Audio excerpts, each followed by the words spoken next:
آپ کی اذان سن کر اتنی آپ کریہ قسم کی اذان دیتے ہیں کہ اس کو اسلام سے نفرت ہو گئی۔ شہید مطہری رضوان اللہ تعالیٰ علیہ نے اپنی کتاب میں قصہ نقل کی، کہتے ہیں ایک یہودی تھا، وہ مسجد کے پڑوس میں رہتا تھا، بڑا پریشان رہتا تھا۔ اچانک اس کی پریشانی ختم ہو گئی، مسجد کے مؤذن سے تنگ تھا، مؤذن تبدیل ہو گیا، دوسرا مؤذن آیا، تو چند دن اس نے اذان جب دی تو ایک دن یہودی ڈھیر سارے گفٹ لے کر تھینکس گیونگ کے لیے اس کے پاس آیا، اس کو بتایا مؤذن کو کہ نا میں یہودی ہوں۔ اب مؤذن بڑا امپریس ہوا کہ یہودی کو میں نے امپریس کر دیا۔ اس نے کہا یہ بیٹھیے، یہ آپ نے اتنی زحمت کیوں کی، اتنے تحفے لے کر آئے؟ تو اس نے کہا کہ آپ سے تکلف کیسا، آپ نے میری اتنی مشکل آسان کر دی ہے۔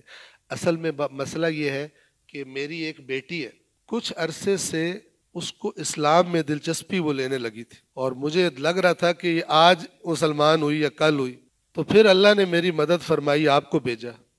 آپ کی اذان سن کر اتنی آپ کریہ قسم کی اذان دیتے ہیں کہ اس کو اسلام سے نفرت ہو گئی۔ یہ شہید مرتضیٰ مطہری رضوان اللہ تعالی، تمہاری اذان کا انداز اتنا گندا ہے کہ اس کی اسلام سے انٹرسٹ ختم ہو گئی۔ ان ظاہری چیزوں کا بڑا اثر ہوتا ہے۔ ایک مثلا فرض کریں ایک اچھا سریلا منقبت خان آئے، کیسے لوگ سنیں گے؟ ایک بے سرا آ جائے، لوگ ادھر دیکھیں یار کس نے اس کو، یہ سفارشی کو، پرچی والے کو بٹھا دیا اوپر۔ قرآن تو اوپر ہے سب چیزوں سے، ائمہ کے آرڈرز ہیں اس کے بارے میں، ایسے پڑھو۔